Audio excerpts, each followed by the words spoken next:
que é isso aí. E o nosso discipulado, ele tem um padrão: ser como Jesus foi. Beleza. 3. Qual a principal razão do ministério diaconal?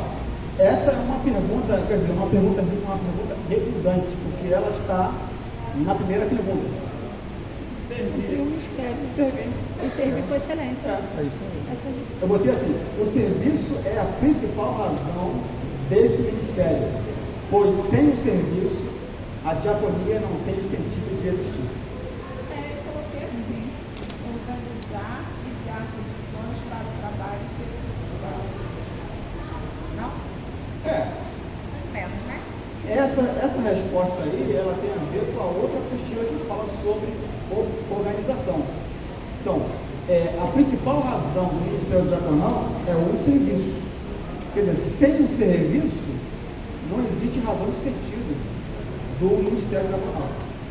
Então, quer dizer, a palavra diaconato ou diaconia, ela tem primariamente esse sentido. Aliás, ela vem do grego diaconia, que significa serviço. Vamos lá agora para o capítulo 4. O capítulo 4,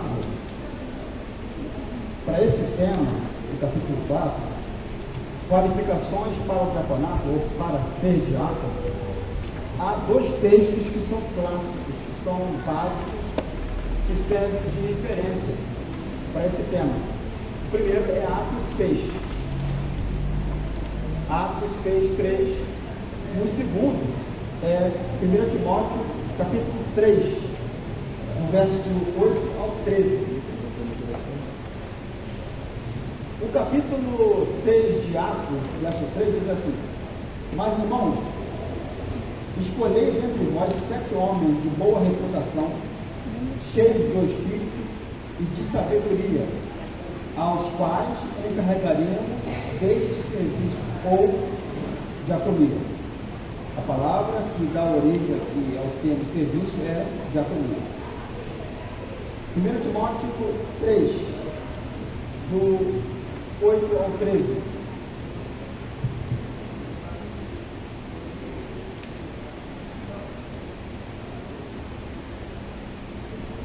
Primeira Timóteo 3, do 8 ao 13. Diz assim: semelhantemente quanto a diáconos. Por que ele começa aqui, nessa referência ao serviço diaconal, ele começa com a expressão semelhantemente? Observe que antes do verso 8, tem um verso 7, 6, 5, 4, 3, 2, 1. Tá certo? Esse capítulo todo, ele fala de quê? De requisitos para quem almeja o episcopado. Tá certo? Ele começa dizendo, verso 1: fiel é a palavra.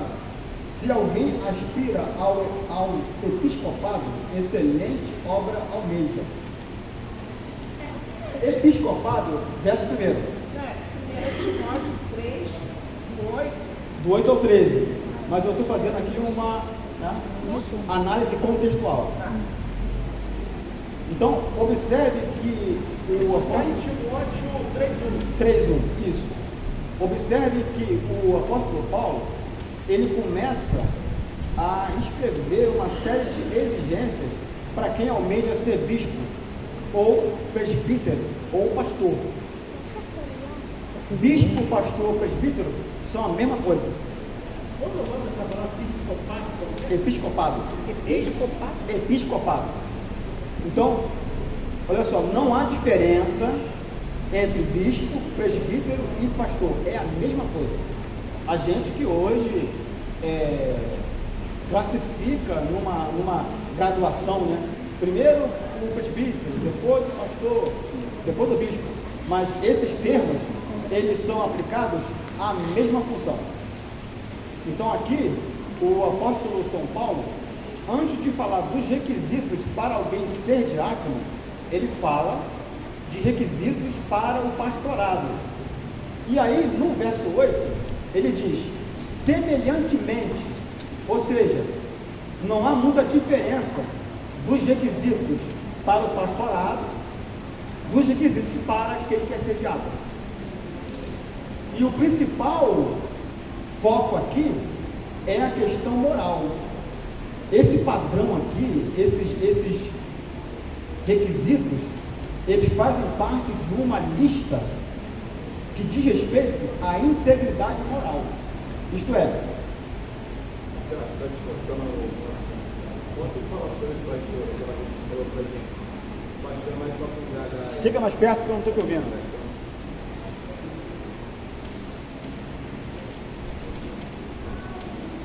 Esse barulho aí, ó. O ventilador. Quando a gente fala sobre o ministério pastoral, que falou pra gente que o diácono veio para ajudar o pastor, como os dois assim são semelhantes? Note bem a coisa. O que é semelhante é o padrão exigido de comportamento, são os requisitos. Entendi. Isto é, os mesmos requisitos que são exigidos para quem almeja ser pastor, são os mesmos para quem entra no ministério diaconal. Por isso que ele usa a palavra semelhantemente.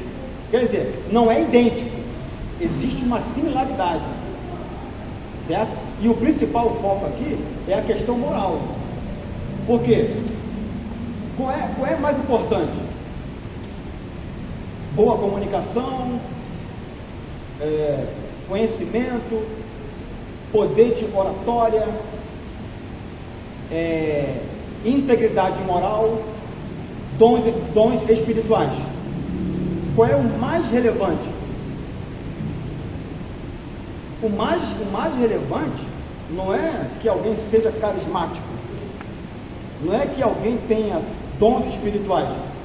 Eu não estou dizendo que não seja necessário, não seja importante, por exemplo, ter instrução, boa comunicação, tá certo? Ter dons espirituais, mas o mais importante é a questão moral, tá certo? Quer dizer, mais vale um líder que tenha integridade de caráter, que tenha integridade moral, tá certo? Do que um pastor que seja avivado, que seja avivalista, que tenha carisma, que tenha grande poder de oratória, mas que seja um pilantra canário. Tá certo? Então, a questão moral aqui é que está sendo enfatizada. Então, essa lista aqui de requisitos, ela tem como ênfase, como foco, a questão da integridade moral, que é mais relevante. Não quer dizer que não seja importante ter carisma, ter instrução, conhecimento, mas o que está em foco aqui, o que deixa transparecer que é mais relevante, é a questão moral. Semelhantemente, quanto a diáconos, é necessário que sejam respeitados de uma só palavra, não inclinados a muito vinho, não cobiçosos de sorte da ganância, conservando o mistério da fé com a consciência limpa. Também sejam estes primeiramente experimentados, e se mostrarem irrepreensíveis, exerçam o diaconato. Da mesma sorte quanto a mulheres, é necessário que sejam elas respeitadas, não maldizentes, temperantes, fiéis em tudo. O diácono seja marido de uma só mulher e governe bem seus filhos e a própria casa, pois os que desempenharem bem o diaconato alcançam para si mesmos justa preeminência e muita intrepidez na fé em Cristo Jesus. Amém? Oi? Não entendi. Tá. Qualificações para ser diácono. O que significa qualificação? Qualificação significa o quê? Capacidade, aptidão, talento, certo?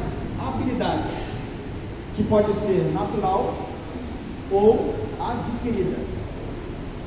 Você pode nascer com uma habilidade, você pode nascer com uma capacidade, que é uma coisa inata, mas também você pode, pelo treino e pela prática, adquirir habilidade. Quando você olha para essa lista, não significa que para ser diácono temos que ser perfeitos, porque não há ninguém perfeito, nem mesmo aquele que ocupa o pastorado. Ou vocês acham que para ser pastor tem que ser perfeito? Não.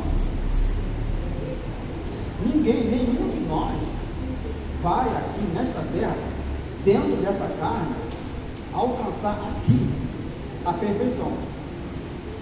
Mas nós devemos sempre desejar a perfeição. Devemos sempre buscar a perfeição, caminhar para isso. Não é porque eu nunca serei aqui na terra perfeito que eu devo relaxar, que eu devo me descuidar espiritualmente ou na questão moral. Se não me engano, Apocalipse 22, verso 7 ou verso 8, diz assim, ó, quem é justo, faça mais justiça ainda. Quem é santo, santifique-se mais ainda. Ou seja, não é porque eu estou aqui dentro de uma natureza humana decaída, que nunca alcançará a perfeição, que eu vou me descuidar. Eu preciso desejar alcançar esse padrão aqui.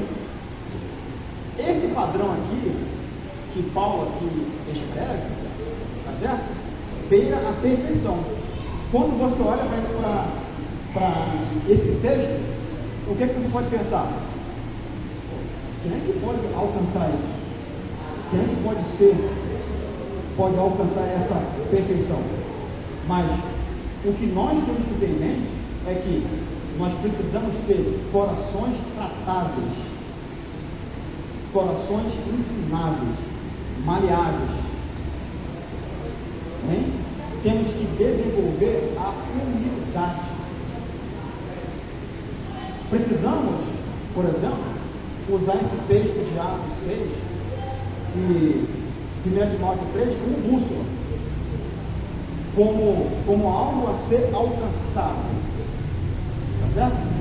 Porque todos nós estamos em um processo de aperfeiçoamento. Você não é mais o que você foi um dia, mas também você não é o que você será um dia, mas você está caminhando para isso. Por isso que é o nome, aperfeiçoamento. Porque se houver alguém aqui entre nós que seja perfeito, por favor, fique de pé e morra. Vá para o céu. Tá certo? Tá certo? O dia que você alcançar a perfeição, a terra não é o teu lugar. E a igreja não é um lugar de pessoas perfeitas. Muitas vezes a gente fica cobrando isso. A gente fica buscando uma igreja que seja perfeita. Você vai se cansar, porque você não vai achar. Nós estamos em processo de tratamento, aperfeiçoamento. Agora, esse padrão aqui, exigido dos pastores e dos diáconos, está apenas restrito a eles? Quer dizer que não ser maldizente, ser respeitável, ser uma pessoa digna, será que isso são apenas atributos de alguém que é pastor ou de alguém que é diácono? Não. Esse é o padrão exigido de cada crente. Não é porque eu não sou pastor, não é porque eu não sou diácono, que eu estou isento disso aqui, de cumprir isso aqui.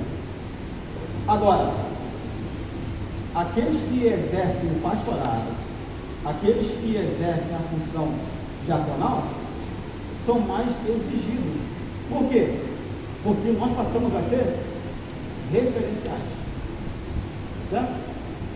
Nós somos oficiais, somos pessoas de confiança do ministério principal, tá certo? E nós temos essa responsabilidade de expressar a essência de Cristo, de estimular os outros à fé, ao amor, às boas obras. Agora, não significa, não é porque você talvez não se enquadre perfeitamente no que está escrito aqui, que você não esteja apto agora para ser diaconisa ou diácono. Vocês foram observados durante algum tempo, e vocês estão aqui porque o pastor não viu em vocês perfeição. Ninguém está aqui porque o pastor viu perfeição, mas ele viu alguma característica, alguma qualificação ou algumas qualificações que vocês estão preenchendo para esse ministério. Certo? Vocês foram observados e estão agora em processo de treinamento para daqui a alguns meses vocês serem ordenados. Certo?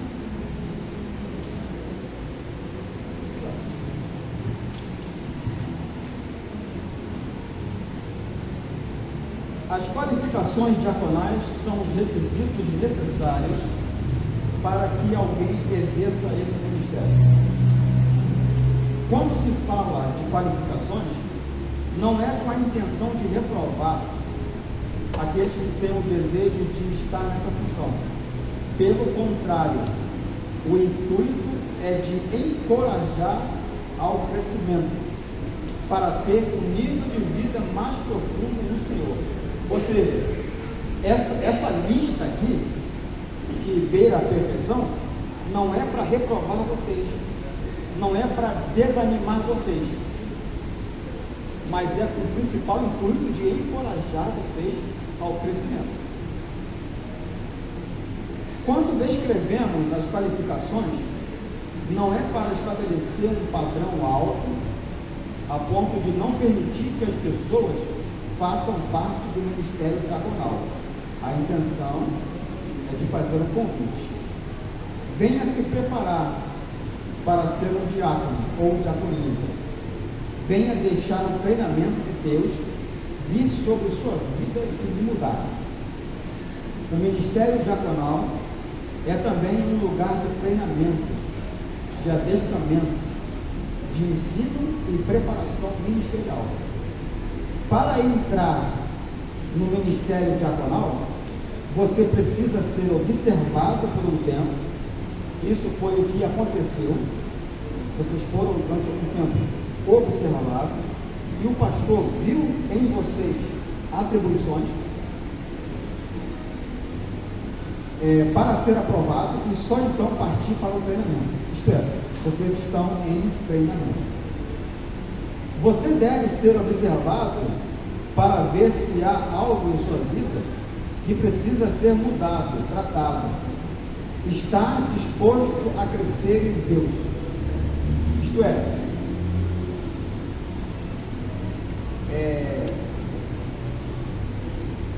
esse padrão moral aqui, descrito pelo apóstolo Paulo, não é uma coisa que nos deixe de longe, ou que não nos permita atuar nesse ministério. Não é para isso, mas é para nos estimular ao crescimento. E a principal característica de alguém que está apto para exercer esse ministério é a disposição para crescer, certo? Que é uma coisa que nunca vai ter fim, pelo menos até Jesus voltar. Quer dizer, até que ele volte, eu estarei em processo de crescimento. Então, eu não posso paralisar, eu não posso estagnar. Eu preciso sempre buscar e estar disposto a crescer, espiritualmente e moralmente falando. Por quê? O que é servir? passos de Jesus, é querer ser como ele foi. Então, quer dizer, essa talvez, na minha concepção, seja a nossa maior atribuição. Querer ser como Jesus foi. Vamos ter dificuldade? Vamos. Vamos falhar algumas vezes? Vamos. Mas não podemos ficar prostrados. Não podemos desistir. Tá certo? Precisamos aprender a perdoar a nós mesmos. Às vezes, nós temos facilidade. Às vezes, nós desenvolvemos a facilidade de perdoar o outro, mas não desenvolvemos a capacidade de perdoar a nós mesmos. Tá certo?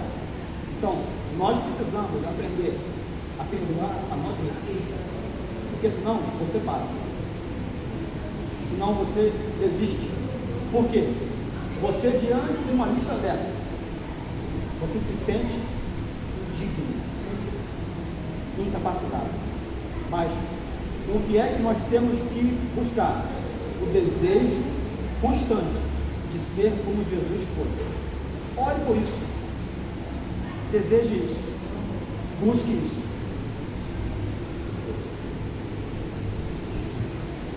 Por que é necessário que os diáconos tenham essas qualificações? A resposta é clara. Diferentemente dos escravos do Antigo Testamento, que eram obrigados a uma obediência cega, o diácono do Novo Testamento ocupa um lugar de autoridade, de respeito, um lugar de honrado destaque na igreja do Senhor Jesus Cristo. Na verdade, diáconos e diaconisas, assim como os demais oficiais e lideranças da igreja, devem ser referenciais de vida cristã. Certo? Ou seja, a nossa principal missão como diáconos, diaconisas, é sermos referenciais de vida cristã. Com isso nós vamos estimular os outros a ser tais como nós somos. Tá certo? O nosso padrão é Cristo. Tá certo? E nós refletimos Cristo através do nosso comportamento e inspiramos os outros a serem também.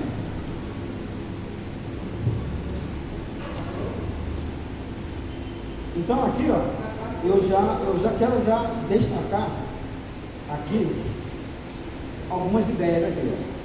A primeira, quando se fala de qualificações, não é com a intenção de reprovar aqueles que têm o desejo de estar nessa função.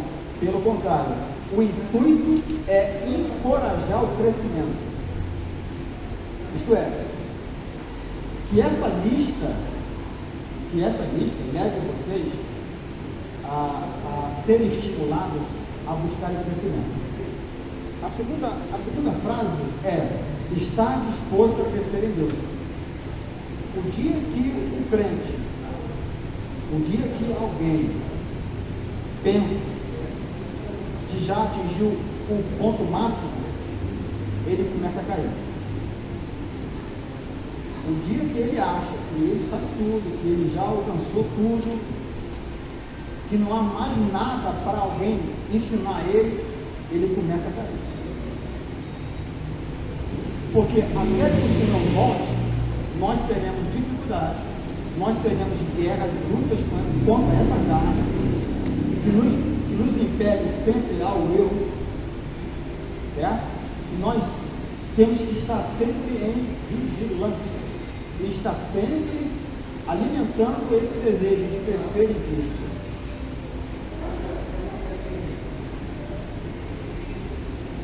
A outra frase é: na verdade, diáconos e diaconisas, assim como os demais oficiais e lideranças da igreja, devem ser referenciais de vida cristã.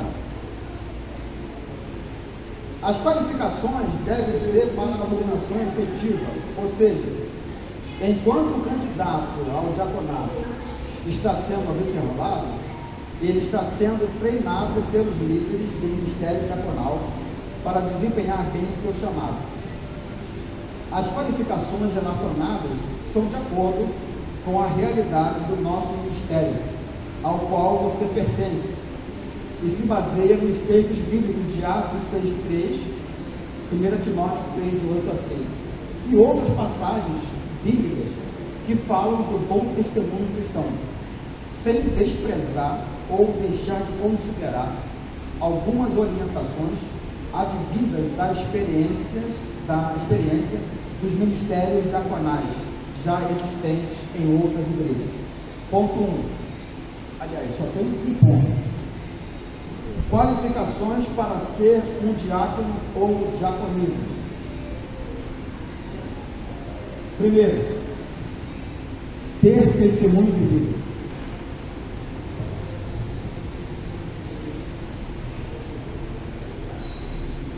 Os diáconos precisam ter uma vida de testemunho coerente com a palavra de Deus e a função que desempenham.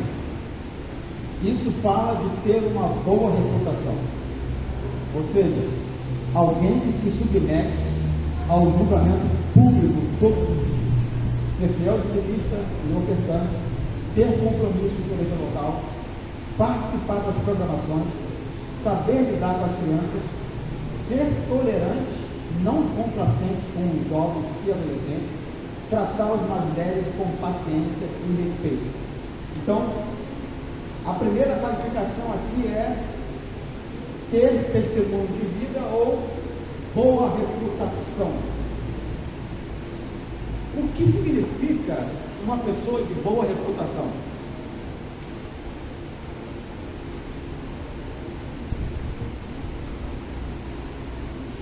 Reputação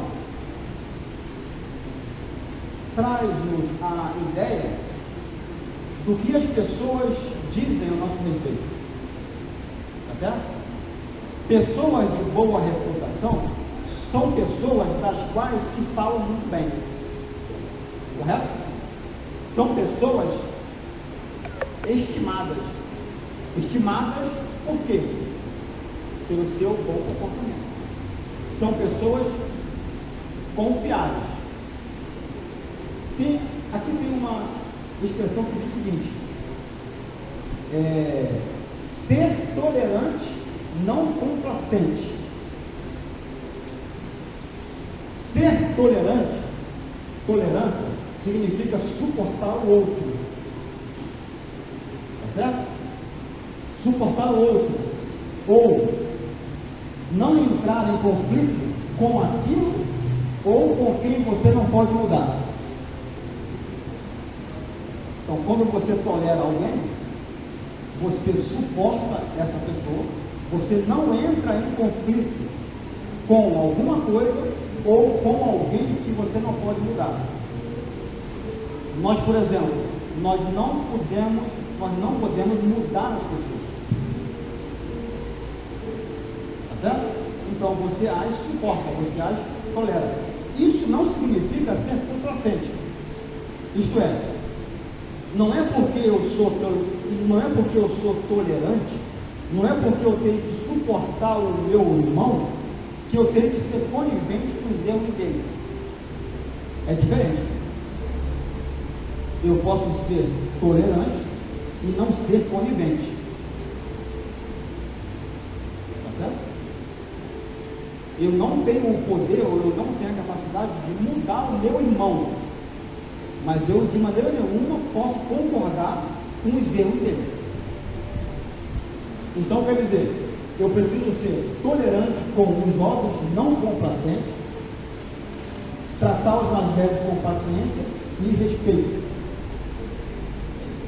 Então, pessoas de boa reputação são pessoas em quem se pode confiar, de bom caráter, pessoas honestas, pessoas sobre as quais se fala bem, isto é, boa reputação. O que é ter boa reputação? É ter um bom nome. Vamos ler Provérbios 22:1.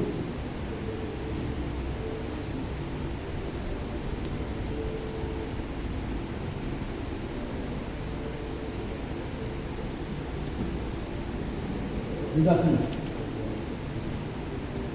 mais vale o bom nome do que muitas riquezas, e o ser estimado é melhor do que a prata e o ouro. Mais vale o seu bom nome do que ter muito dinheiro. Com o seu bom nome, você tem acesso, você tem credibilidade, você tem crédito. Uma pessoa que não paga as suas dívidas, uma pessoa que não honra compromissos, é uma pessoa que não pode ter bom nome. E isso diz respeito ao testemunho de vida. E nós, como diáconos, nós temos que ser referenciais de um comportamento, tá certo? Digno de respeito. Precisamos ser pessoas respeitáveis, tá certo? Não é admissível um líder, aliás, não é admissível um crente, porque isso não está restrito somente a quem é pastor ou quem é diácono, mas ao cristão. Não é admissível um crente caloteiro, certo? Um crente desonesto, um crente em quem não se pode confiar. Então isso fala de boa reputação. 2. Ser cheio do Espírito Santo. A diaconia é uma excelente oportunidade de agradar a Deus. A Bíblia diz que não devemos entristecer o Espírito Santo, mas ter intimidade e nos encher dele. Efésios 5, 18 a 21. Tendo uma linguagem dentro da palavra de Deus, tendo uma vida de adorador, dar graças em tudo e por tudo, e submeter aos líderes. Vamos lá, Efésios 5, 18 a 21.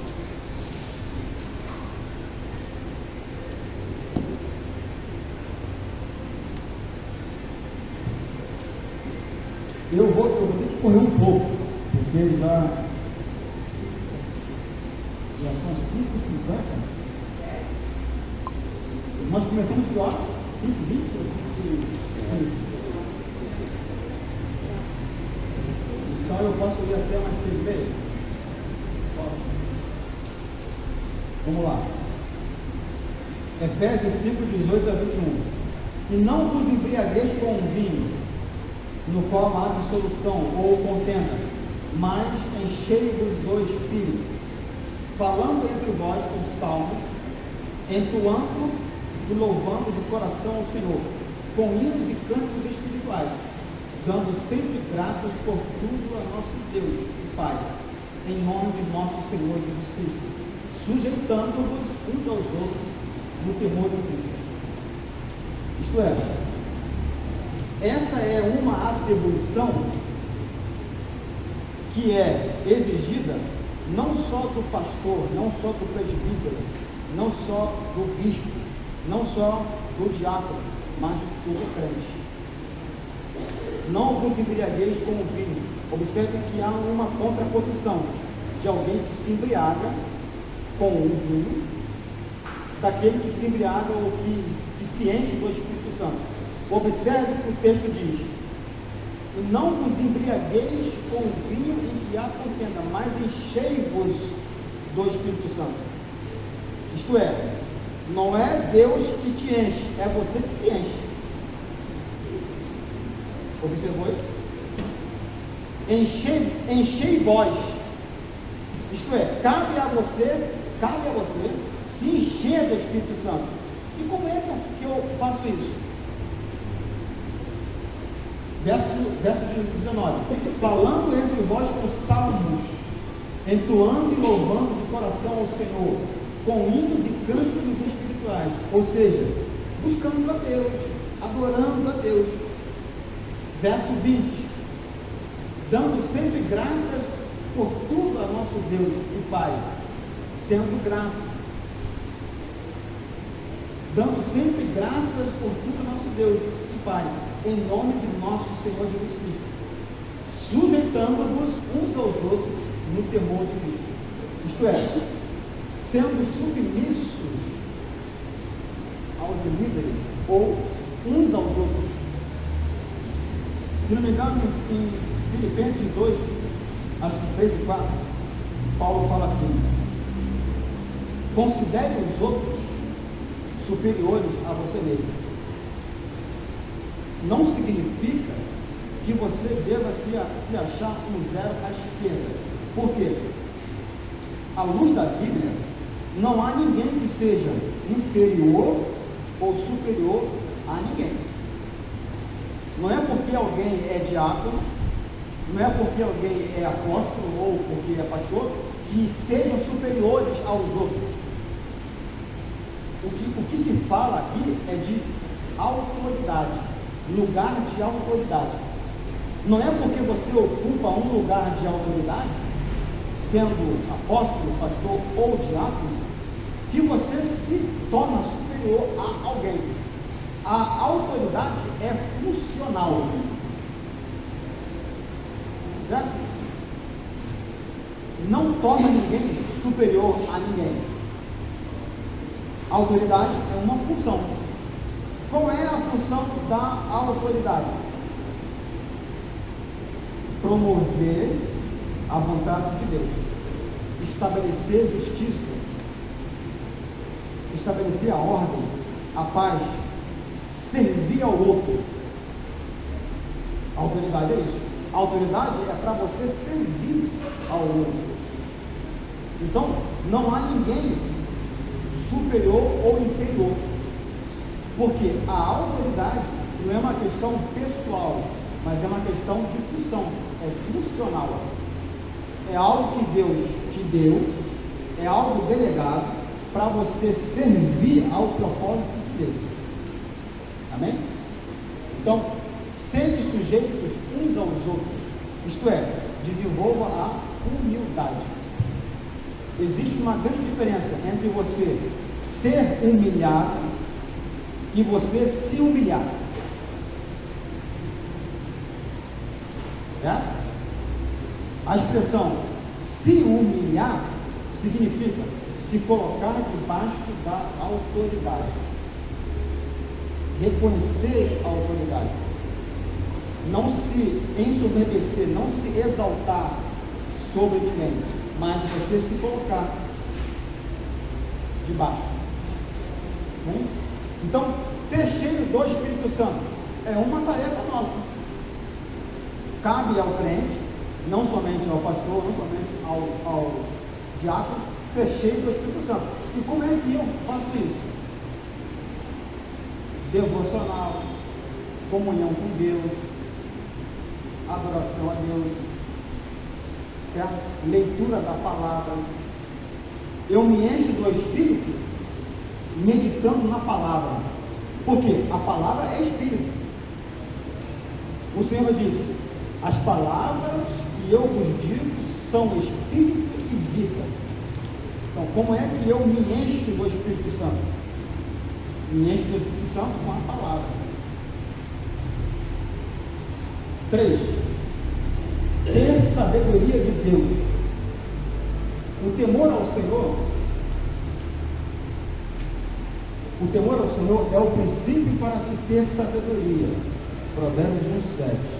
Sabedoria é a forma como vivemos, agimos e reagimos diante de cada circunstância do dia a dia. É o reflexo da vida de Deus que há em nós. Ou seja, quanto mais vida de Deus tivermos, mais vamos refleti-la aos outros. Obrigado. Thank you very much.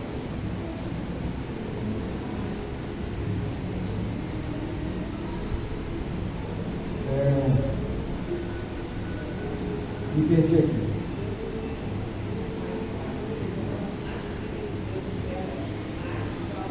Sim.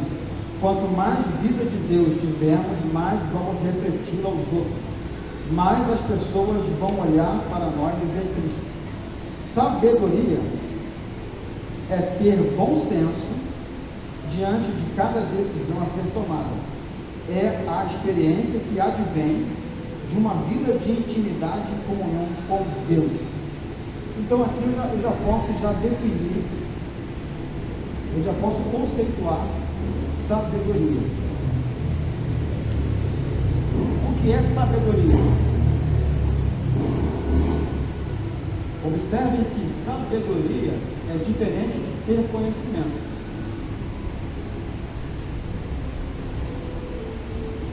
Sabedoria diz respeito à forma como você vive, como você se porta, certo? E essa capacidade de você agir com bom senso, ela vem de onde? De onde que ela vem? Ela é proveniente de uma vida de intimidade com Deus. E sabedoria, né, tem a ver com o temor do Senhor.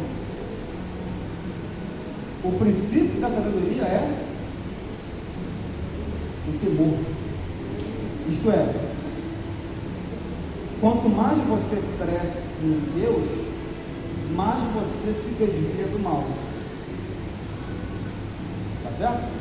Então, qual é a diferença então aqui entre conhecimento e sabedoria? São palavras que parecem sinônimas. Tem alguma ligação, mas há uma pequena diferença. Exemplo, o irmão Fabrício, ele tem muito conhecimento bíblico. Ele conhece as doutrinas basilares da teologia, ele conhece muito sobre cristologia, ele conhece muito sobre paracletologia, ele domina o grego, domina o hebraico, tudo mais. Então, ele tem um conhecimento vastíssimo da Bíblia, certo? Mas ele pouco pratica, ele pouco vive isso. A irmã Érica não tem lá muito conhecimento, mas o pouco que ela conhece, ela coloca em prática. A pergunta é: quem é sábio aqui? Então, o que é sabedoria? É aplicar o que se conhece. Tá certo? É importante conhecer? É importante conhecer. Mas mais importante é você praticar o que você conhece. Isso se chama sabedoria.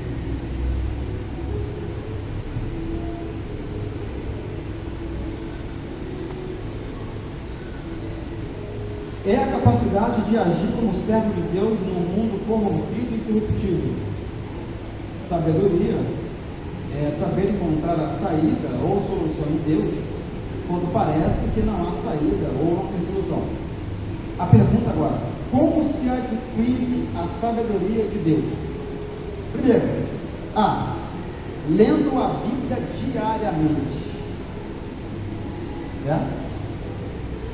Para se alcançar a sabedoria espiritual, eu preciso de ler a palavra. 2, orando diariamente.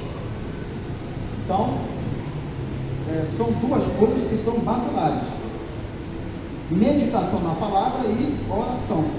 Isto é, eu não posso desenvolver uma vida de oração sem a palavra.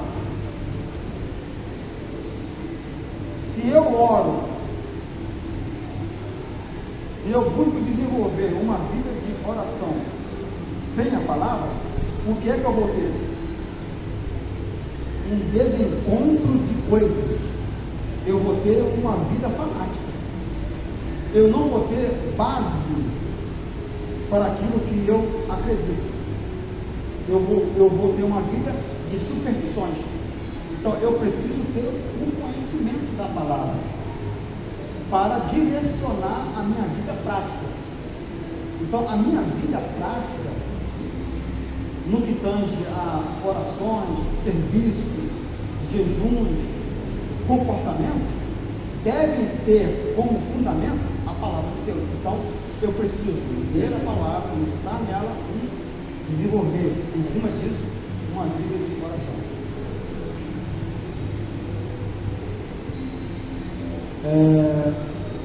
3. Cultivando o temor a Deus. 4. Jejuando sempre.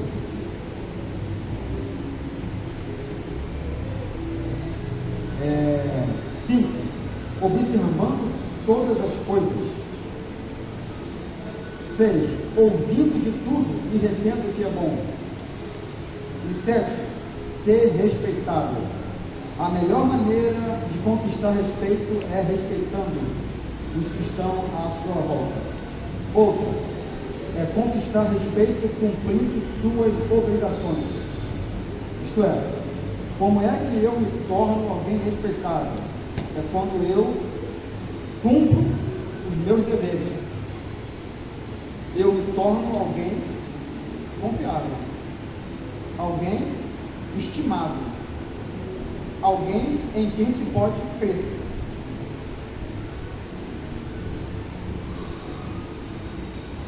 Outra é conquistar respeito cumprindo suas obrigações, sendo a principal delas a honestidade, pois ser honesto não é uma virtude, e sim uma obrigação, que muitos têm deixado de lado, mas para um homem ou mulher de Deus isso é básico. Para ser uma pessoa respeitável, é preciso ter princípios acima do demais.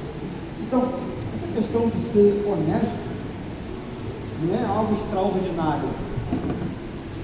As pessoas ficam espantadas ao encontrarem pessoas honestas, como se fosse algo extraordinário. Mas é obrigação nossa, não é uma virtude, não é uma coisa extraordinária. Especialmente nós que somos crentes. Não digo nem pastores, diáconos, nós cristãos. 4. Quarta qualificação: ter uma só palavra. A palavra de um servo de Deus tem que ser sim, sim, não, não. O que passar disso não vem de Deus. É preciso ser verdadeiro em tudo. Não ter duas palavras e nem língua dobra. O diácono sempre mantém sua palavra e não é falso, não é caluniador, não é fofoqueiro, não é murmurador, não é difamador, não semeia contendas, tem um linguajar coerente com a Bíblia, sabe guardar segredos, é justo, fiel e leal. Eu quero ler o texto de vocês, Filipenses 4:8.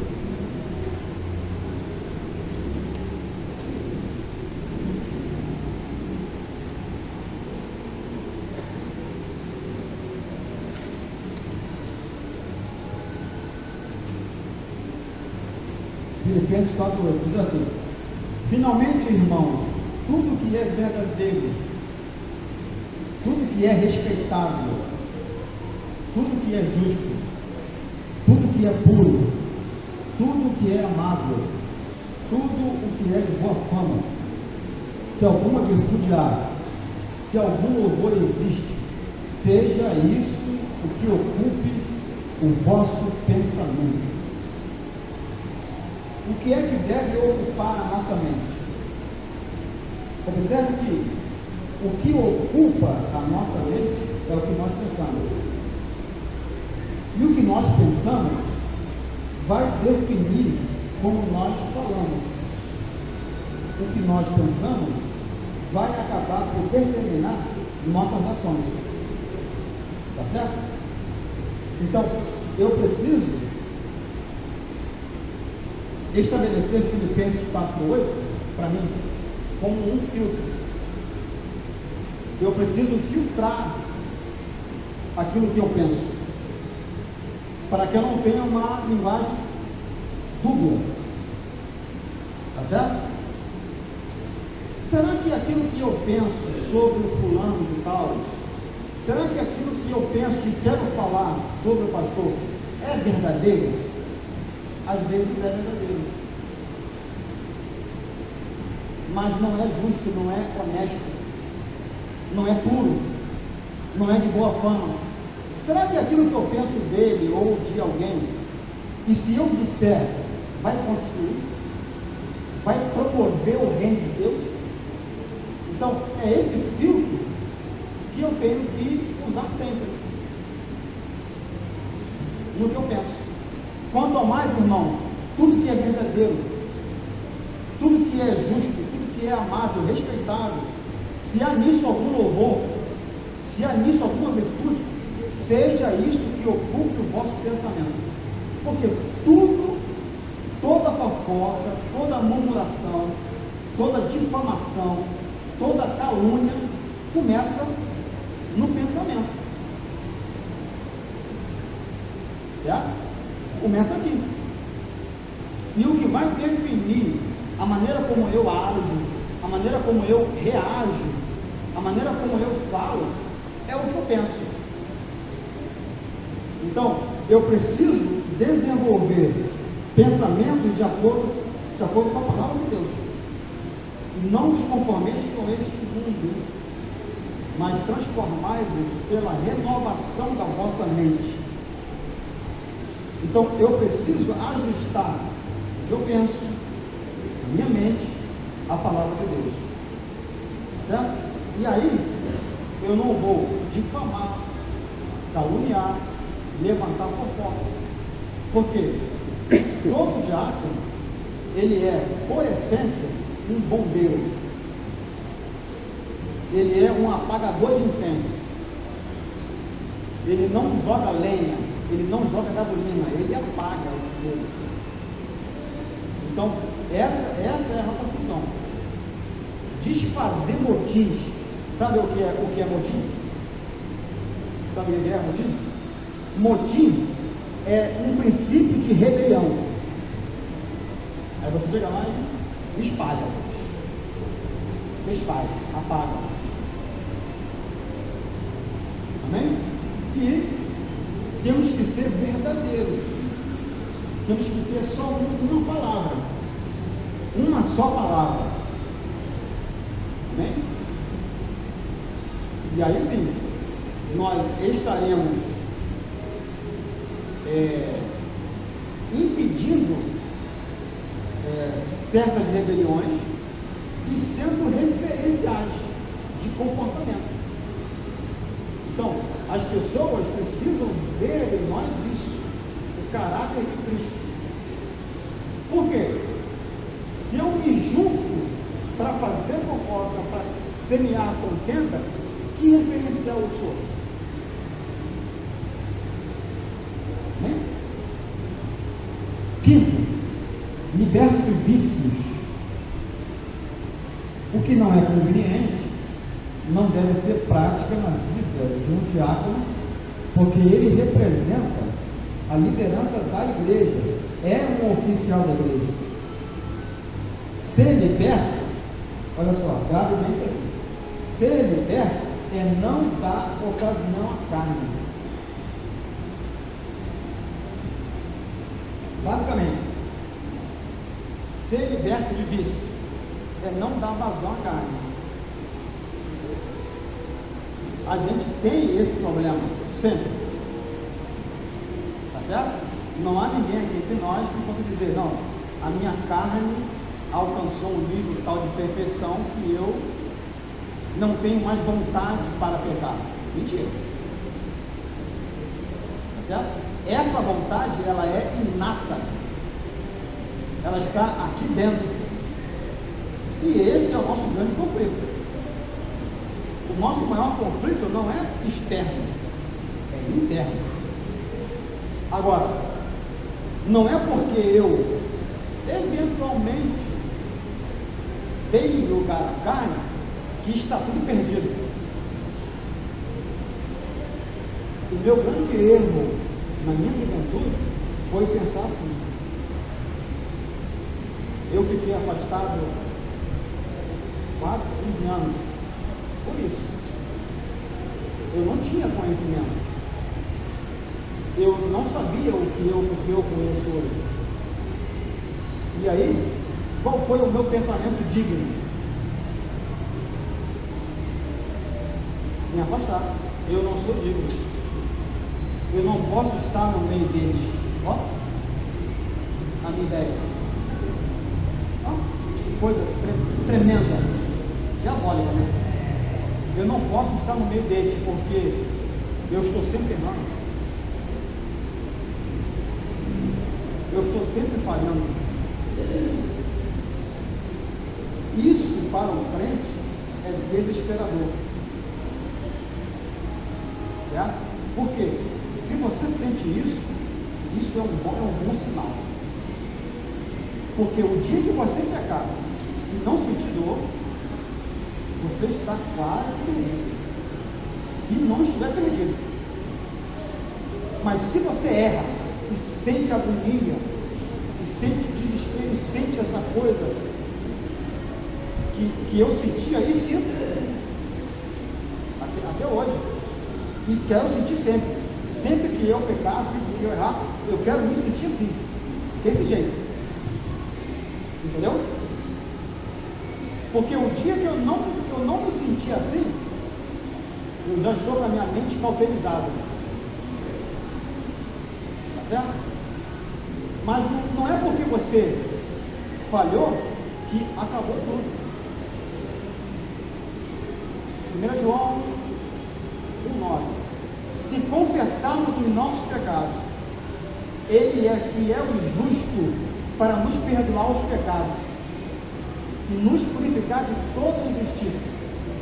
Capítulo 2, verso 1.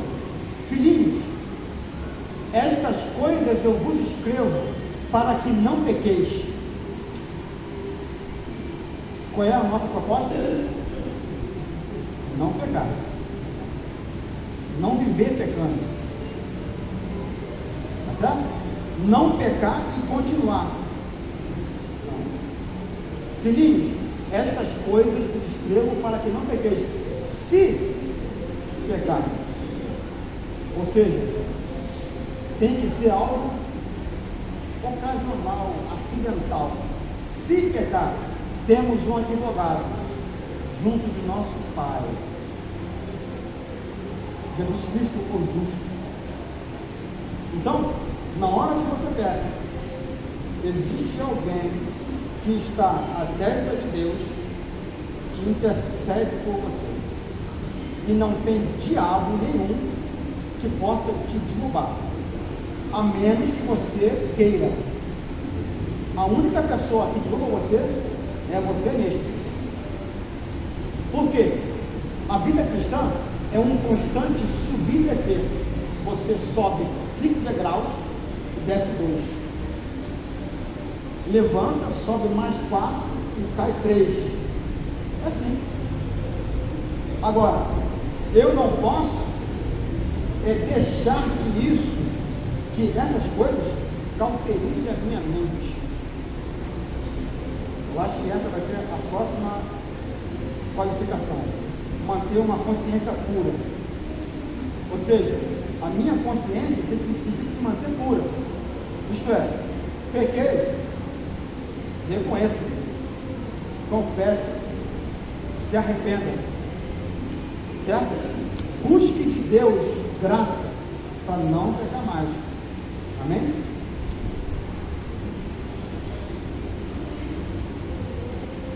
Não cobiçar e nem ter ganância.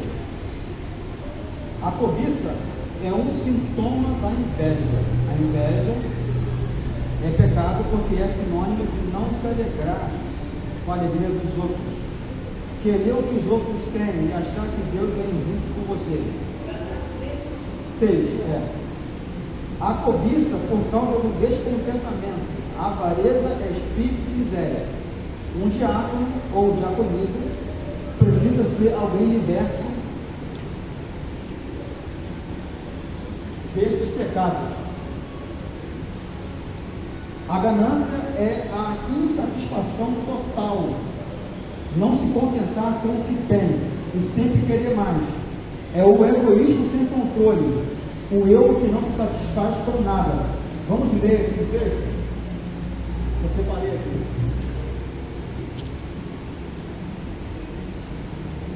Primeiro Timóteo 6, 7 a 8.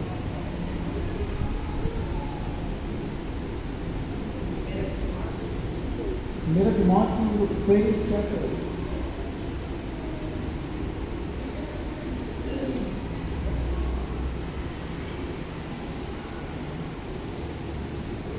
Diz assim: porque nada temos trazido para o mundo, nem coisa alguma podemos levar dele, tendo sustento e com o que nos vestir, estejamos contentes. Isto é, você quando nasce, nada você traz. Quando você morre, nada você leva. Se você tem o que comer e com o que vestir, seja satisfeito. Não significa que você não possa ter sonhos de crescimento, de ter uma casa melhor, de ter um carro melhor. Tá certo? Não é isso. Porque você pode desejar isso. O que você não pode é cobiçar. Há uma leve diferença entre desejar e cobiçar. Cobiçar também significa desejar. Tá certo? Porque nós somos naturalmente, veja bem, nós temos instintos. E um deles é esse, desejar coisas. Isso é natural e não é pecado. Você desejar um carro, desejar uma casa boa. O que é pecado é você desejar o que ultrapassa aquilo que não é lícito. Ou seja, é desejar o que não é lícito, desejar o que não é justo, o que não é moral. Então, se eu desejo o que não é lícito, o que não é justo, o que não é moral, isto é cobiça, isto é concupiscência. Tá certo? E muitas vezes nós desenvolvemos com isso um sentimento de inveja, de descontentamento. Ah, o fulano tem e eu não tenho. Só que é o seguinte: Deus estabeleceu princípios e regras que servem para todos. Se você quiser prosperar, o caminho é o mesmo. Qual é? Trabalho, estudo. Se você quer prosperar, estude, trabalhe. Não é porque eu sou servo de Deus, eu sou homem de Deus, que Deus vai me abençoar na marra. Entendeu? Às vezes, o meu vizinho que é ímpio, ele é próspero. Mas por quê? Ele estudou. Ele trabalha. Agora, eu não posso também fazer disso a minha regra máxima de vida, o meu alvo máximo de vida.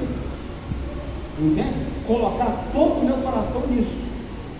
Eu preciso dar prioridade devida às coisas. Isto é, priorizar o que é espiritual primeiro. Buscar primeiro o reino de Deus e a sua justiça. E essas coisinhas que são básicas, necessárias, elas nos virão por acréscimo, desde que você trabalhe. Certo? Então, quer dizer, eu não posso desejar o que eu não posso ter. Eu não posso desejar o que não é justo. Eu não posso desejar o que não é lícito. Tá certo? Então, eu preciso contentar-me com o que eu tenho. Se eu tenho um Onix, não posso ter um Honda Civic, eu sou feliz com o que eu tenho, ainda que eu deseje ter um Honda Civic.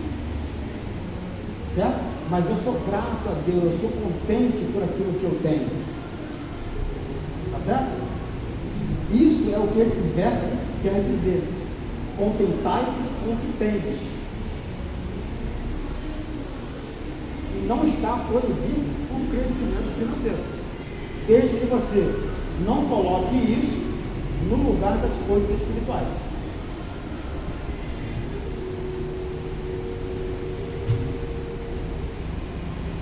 Sete. E eu vou dar aqui uma pequena corrida agora. Conservar o mistério da fé. Para conservar a fé viva, é preciso ter a Bíblia como única regra de fé prática. Os diáconos têm que ser aqueles que mais dá expressão à fé, que creem nas promessas de Deus para a igreja local e demonstra que creem. A fé é a certeza. O verbo está no presente. Isso quer dizer que se deve crer em todo o tempo. O diácono, e essa frase eu grifei, o diácono conserva as doutrinas reveladas na Bíblia e entende que aquilo que não pode ser descoberto pela mente humana é descoberto pela ação do Espírito Santo revelada por Deus. Isso indica a confiança pessoal e dependência do Espírito Santo de Deus. Os diáconos devem conhecer as doutrinas da base da vida cristã, honrá-las e propagá-las.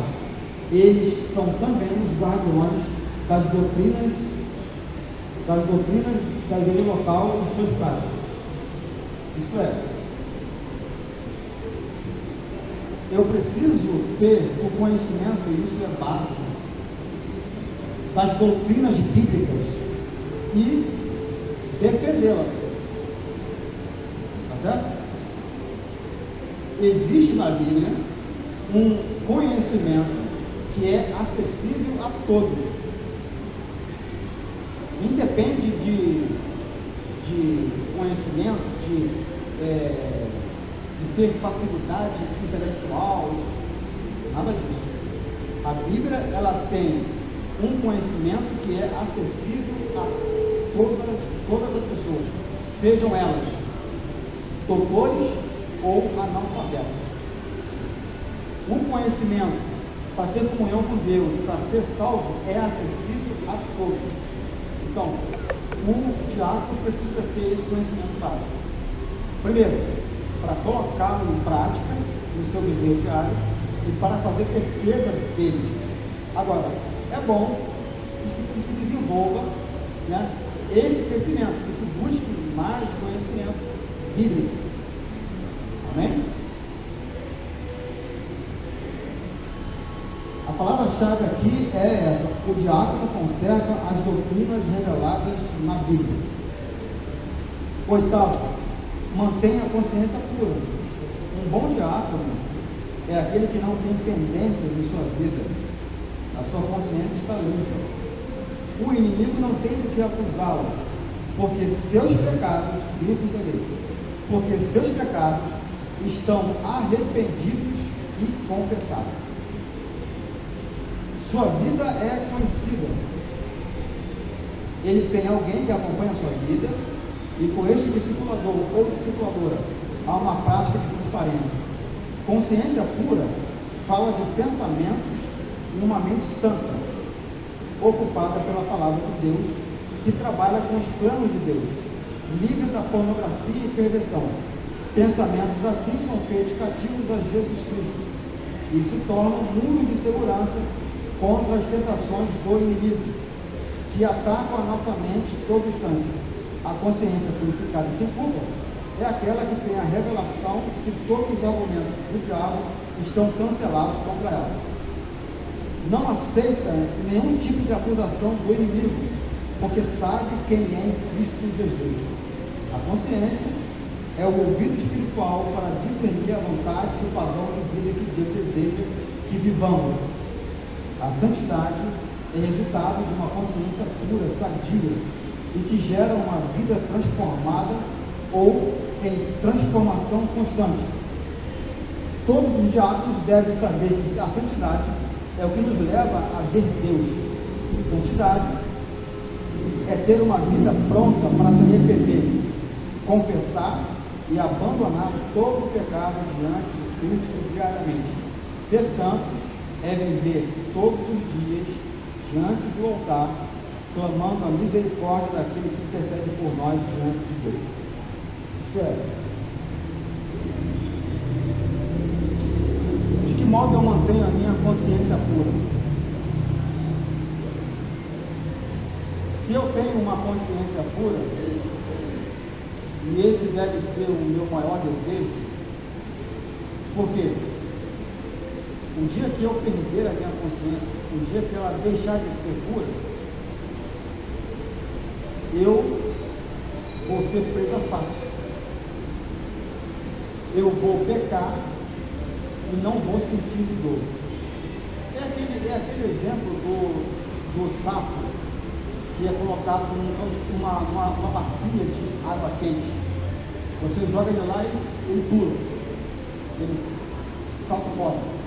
Mas se você colocar ele numa bacia de água fria e levá-lo ao forno, aquela água vai esquentando, ele não vai perceber e vai morrer lá. Então, a minha consciência tem que ser sensível. Eu tenho que manter a minha consciência sensível. E de que maneira eu faço isso? 3 coisas. Prontidão para me arrepender. Prontidão para me arrepender. Prontidão para crer em Deus e em Sua palavra. E prontidão para perdoar. Isto é, eu sou rápido para me arrepender, eu sou rápido para perdoar e eu sou rápido para crer em Deus. Porque quando eu peco e não busco fazer correção, eu vou sentir dor naquele momento, vou sentir culpa, mas eu não resolvi aquilo. No outro dia, eu peco de novo. Sinto ainda alguma dor, alguma culpa, mas não, eu vou deixar isso aí para resolver depois.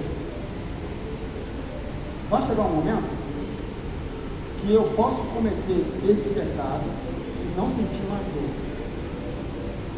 E eu estou fazendo um caminho inverso que eu fiz para a salvação. Porque você pode perder a salvação. Eu não creio naquela tese de que uma vez salvo, salvo sempre. Porque a Bíblia, ela contém muitas advertências que nos indicam a possibilidade da perda. Então, alguém se não se cuidar espiritualmente, ele pode perder a salvação. Mas também não é tão fácil assim. Não é pequei, perdi. Me arrependi, ganhei de volta. Pequei, perdi. Não é assim. Tá certo? Ou seja, é um caminho longo de volta que você faz. Por quê? A salvação é uma caminhada longa. Certo? Você é salvo pela fé e continua pela fé. Perder a salvação é você fazer esse caminho de volta. De que modo? Pecando e não buscando arrependimento. Pecando e não buscando arrependimento. Vai chegar no momento que você vai cometer um pecado do qual não tem mais volta. Aí, nesse momento, você pode perder a salvação. E você vai perder e nem vai sentir. Não vai sentir falta. Não vai sentir dor. Aí você comete o pecado de negar Jesus. Aí, acabou. Então, eu preciso conservar a minha consciência pura. Pecou, sabe o que pecou? Ajoelha-se, Senhor, como teu filho, eu venho a ti. Pequei, confesso o meu pecado. Perdoa-me, limpa-me, santifica-me. Opera em mim o querer e o fazer, segundo a tua boa vontade. Não deixe isso acumular, porque se acumular, vai ficar difícil depois. 9. Fidelidade conjugal. O oficial da igreja precisa ter uma vida conjugal sem embaraços, problemas e pendências. Sua vida sentimental deve ser bem resolvida, pois o diácono ou diaconisa deve amar, honrar, respeitar, cuidar, guardar e ter uma aliança eterna com o seu companheiro. Os diáconos são respeitadores, solícitos, corteses, cuidadosos, atentos e, acima de tudo, fogem de toda aparência do mal. O casamento feliz é constituído de fé, não tem seguro. Fé é diferente de religiosidade. Fé é igual a fidelidade. A fé e a sua definição bíblica em Hebreus 11:1. Fé é crer, é confiar. Fé é abstrato. Tiago diz que fé sem obras é morta. A fé é materializada pela fidelidade. Isto é, se eu digo que eu tenho fé, certo? E a fé dá para ver, a fé não é uma coisa invisível, a fé é uma coisa visível, dá para ver, certo? Se eu digo que eu tenho fé, eu preciso converter isso em ações compatíveis, certo? Quando o Tiago diz, a fé sem obras é morta, ele não estava contradizendo Paulo quando diz que a salvação é pela graça, é pela fé. Ele está dizendo que aquele que crê em Cristo, aquele que diz que crê em Cristo, ele vai se afastar do mal. Ele vai ter uma ação, ele vai ter um comportamento compatível com a fé que ele processa. Então isso é o que significa o texto. A fé sem obras é morta. Isto é, a fé sem ações correspondentes, ela é vazia, ela é morta. Certo? Prosseguindo aqui. Quem é infiel não tem fé, não crê.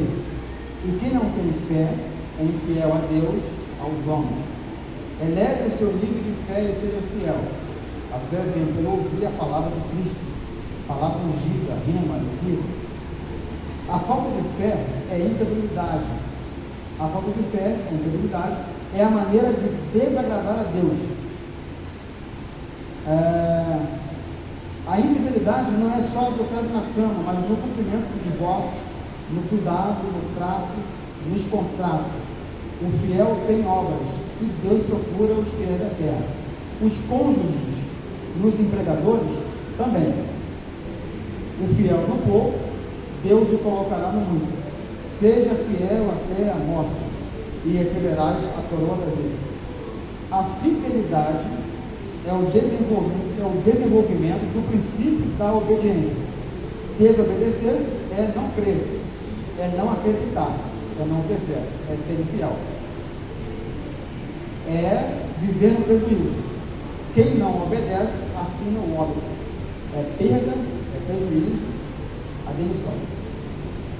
Ter fé, João 5,24. A obediência está ligada ao ouvido. Ao ouvido, que é igual a receber. Sensível. Quem obedece sacrifica algo, mas obedecer é viver no salvo. É dando que se recebe. A infidelidade traz catástrofe, morte, divórcio, separação de Deus. Então, fidelidade conjugal. Isso é basilar. E não é algo, não é uma atribuição que se exija apenas de quem é pastor ou de quem é diácono. Não é cabível que um cristão pense que ele não deva ser fiel à sua esposa ou fiel nos contratos. Nós precisamos desenvolver fidelidade em nossa maneira de viver.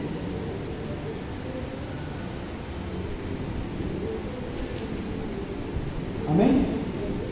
sendo fiel aos votos feitos no altar.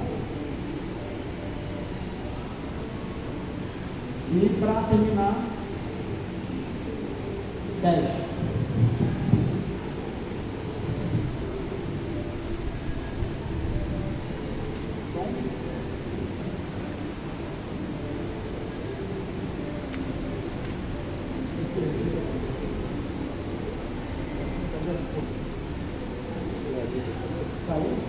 Essa aqui?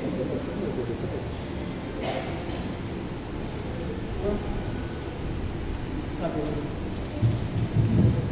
10. Governar bem a sua casa e sua família. O governo tem a ver com a autoridade. Só há rebeldia onde não há autoridade. Governar significa estabelecer autoridade delegada. Não é autoritarismo. A autoridade não é imposta, e sim conquistada com as atitudes corretas diante daqueles a quem lideramos.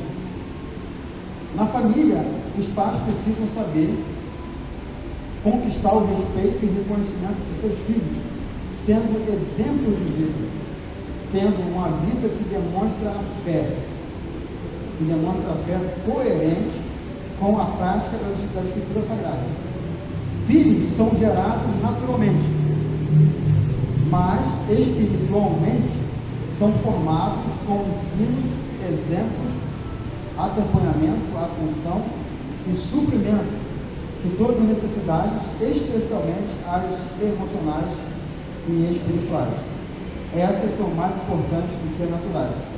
Governar bem seus filhos significa tomar a posição da frente, assumir a direção, ser cuidadoso, atencioso e aplicar-se aos seus deveres. Os pais cristãos não são apenas educadores, mas, antes de tudo, os principais discipuladores de seus filhos. Então, convém a todo diácono, não só ao diácono, como também aos pastores em geral, como também aos crentes em geral, governar bem a sua casa. Isto é, cada um de nós tem uma medida de autoridade, seja como oficiais, pastores, diáconos, ou como pais. Certo? E a autoridade, ela é exercitada não pela imposição. Tá certo? A autoridade não é mandar, desmandar. Não é na base do faça o que eu mando, não faça o que eu faço. Não é isso. A autoridade, ela deve ser exercitada pelo exemplo. Tá certo? Então, a autoridade é isso. Não é constranger, não é oprimir, não é se colocar numa posição superior, mas é servir.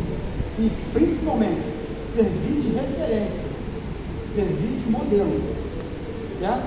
Ou seja, exigir fazendo, cobrar fazendo. Amém? E para terminar, conclusão aqui, eu considero aqui esse parágrafo como conclusão. Concluindo, estas qualificações aqui descritas não são para reprová-los ou gerar um padrão muito alto e inatingível para a sua vida. Pelo contrário, é uma forma de desafiá-lo a não se conformar com a mediocridade de uma vida cristã rasa, mas querer uma profundidade maior em Cristo a cada dia. Na verdade, estas qualificações serão conquistadas e obtidas à medida que você se dispuser a ser um diácono ou diaconisa na casa do Senhor. Por isso, venha ser treinado. O ministério diaconal é, antes de tudo, um lugar de treinamento e transformação. Deus vai te dar experiências tremendas de crescimento. Bem? Então, esse padrão aqui, como eu disse anteriormente, ele parece que ele beira a perfeição. É algo inatingível. não significa que ninguém deva ser consagrado a diácono ou pastor só porque não pode ser perfeito. Ninguém, enquanto viver aqui, vai ser perfeito. Agora, o que nós temos que ter é disposição para crescer em Deus. Tá certo?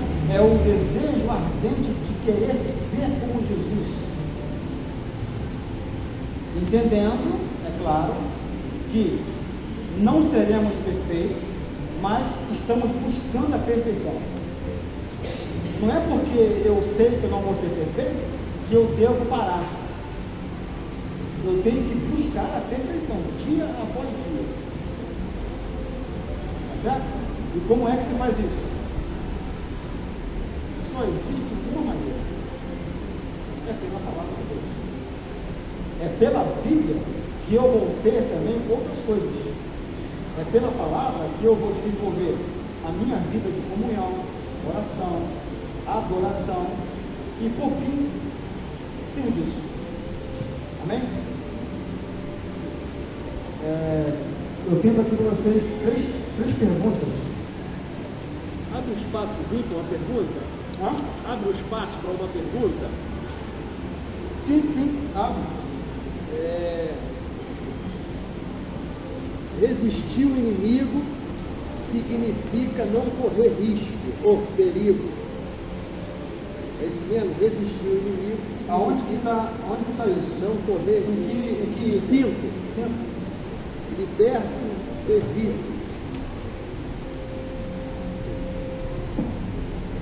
Desenvolva alguma coisa a mais aí naquilo. Ser liberto é não dar ocasião à carne, pois resistir ao inimigo significa não correr perigo. Eu acho que essa parte aqui eu não li, mas vamos lá. Ser liberto é não dar ocasião à carne, pois resistir ao inimigo significa não correr perigo.